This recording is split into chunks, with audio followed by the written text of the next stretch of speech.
Good morning, my people. You know those mornings where nothing seems to make quite sense? Ernesto and I are definitely having one of those mornings where nothing quite feels like it makes sense. And I have to keep reminding myself of the day of the week. Why can't Disney Plus have a TV show out on a day like they have for most of the year? You know, I used to know what day of the week it was when we had WandaVision. I knew what day of the week it was when we had Loki, and now I have no clue. I mean, it could be that we're in lockdown. It's definitely that we're in lockdown more than Disney Plus hasn't released something for me to be distracted by once a week. Anyway, welcome to Thursday, or as I have to keep reminding myself, rubbish day. The bins need to go out. Or is it one bin? Is it one bin or two bins? I can't remember if it's the yellow bin as well as the other bin. I'm going to have that conversation and try and remember when I last put them both out. Not a clue. Anyway, that's not what you signed in for. Today is Thursday. And what we've got on the agenda for you all, juniors, we're starting Greek theatre today. It does feel weird starting things when we're not in the same location, but that's okay. This is just how it goes. What you'll see on Google Classroom is that you've got an activity to introduce you to what Greek theatre was. And we're talking theatre from around 0 BC. Around the time that we went from counting the years this way to counting the years normally. So it's around about 2,000 years old. And yet it's still relevant and the stories are still used and it influenced everything that we have in theatre today. So it's useful even though it's old and ancient. So today you've got an activity all introducing you to what Greek theatre is. Then year 11s, we are doing an activity where you are going to have a look at Midsummer Nights Dream, and what you're going to do is establish what are 12 things that happen in the story from beginning to end. Now, there's a strange reason why we're going for 12, but I'm not telling you what it is. It will become incredibly apparent when we get to Wednesday next week. No, Wednesday next week. Whenever I see the year 11s again, why can't my brain retain this information? Because my brain can't retain information at all. Right, so year 11s, 12 things that happen in the play from beginning to end. Chronological order, most important 12 things. 12 things to establish what the plot line is. All right, cool. Then year 12s with your comparisons, what you guys need to do over today and tomorrow, there's a Google Classroom form that says what two plays you're going to be comparing, and you just need to fill that in. But I think most of you, no, some of you did it yesterday. So which two plays are you comparing? So that I know, because if everyone's picking the same ones, then I can stop being vague in the questioning. If everyone's picking different ones, then I'll continue being vague.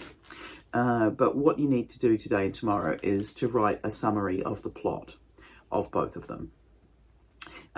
You should do this in your own words, but you can 100% get a hand from like Spark Notes or eNotes, because they've got some really good summary pages.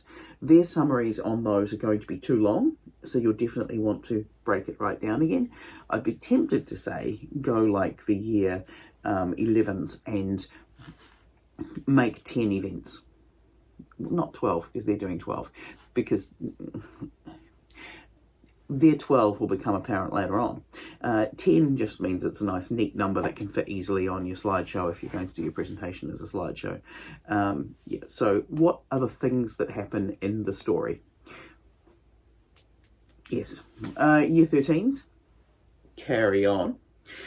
For the year 12s that are doing the script writing task, if you can send me an email about what you're doing and where you're up to. I've got Meg script. Meg script is great.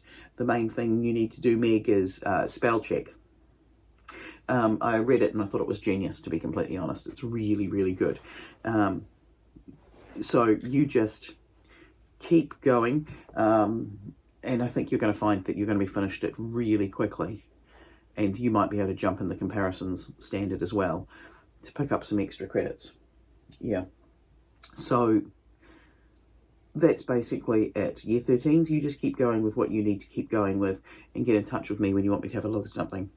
Year 12s, your summaries of the 2 plays. You don't have to do both summaries today, because I've got it down basically that you're doing 1 summary today and 1 summary tomorrow. Year 11s, 12 events that happen in Midsummer Nights Dream. Juniors, introduction to Greek theatre, and we shall rock and roll from there, my lovelies. I am now going to go and turn off the lights and just try and sit in the quiet for a bit, because I'm waiting for a migraine to disappear, and it makes my brain hurt more than usual. Am I sitting here with a wand? Yes. Am I wearing a pair of ears? Yes.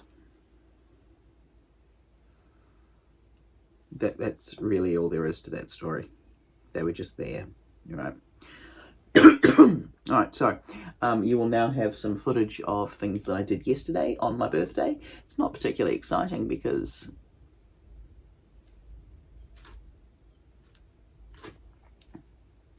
it's my birthday in lockdown.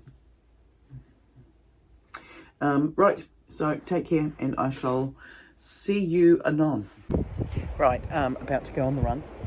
It's a bit windy, a bit chilly, but completely stunning. There's the lake over there, which is slowly going to turn more and more orange over the run, and there's the sunrise. On the other side is the moon. But I'm going to start running or I'm going to freeze to death. Right, so did the run.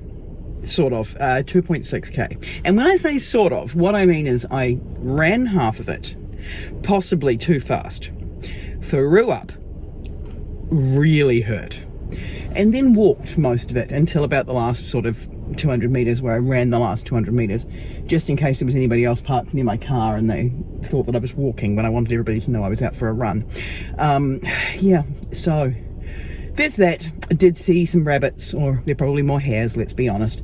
Saw some seagulls, saw some swans, saw a shag, and watched the sunrise. So pretty good start to the day, other than throwing up halfway. But, you know, them's the breaks. Running is glamorous, am I right? Yeah. So the hair's still looking a bit crazy, but the bakery is open. Right, it's still my birthday, and I'm hanging out with these two in what I would like to call workspace number, what are we up to? 5? But to be completely honest, this is not a workspace. This is a non-space. Yeah. When we went into lockdown last year, there was nothing here. Like, just nothing. There was concrete. And we didn't really have any plans for it, to be completely honest with you. And now, it has things in it. And the best part is, there's this crappy outdoor sofa, and I really do mean crappy. I can't sit on that side, and because it collapses. It's kind of... Dilip stood on it one day, and now it's just broken. But the cushions are very comfortable, so at some point I'm just going to rebuild the bit underneath the cushions and put the cushions on it. But I haven't got around to it, because I haven't even finished the greenhouse stuff yet. So why would I be doing anything else? So I'll show you around workspace number 5-ish. So this is where my feet are at the moment. This is Ruby's preferred spot. She likes sitting there because she can make me feel guilty if she's outside and I'm inside. But to be honest, that never happens. The door's always open unless it's... Well, actually, the door's always open. unless you're a burglar, in which case the door is never open, it's always locked. And then sitting in the corner, what do we got here? We've got this covering here, which has got UV protectant in it. We've got the light bulbs that Dylan hates and I love. Privacy screen, spa pool, plants I haven't killed. Dog's water bowl that I clearly need to fill up. And sunlight. So as far as I'm concerned, pretty reasonably good way to pass time during my birthday.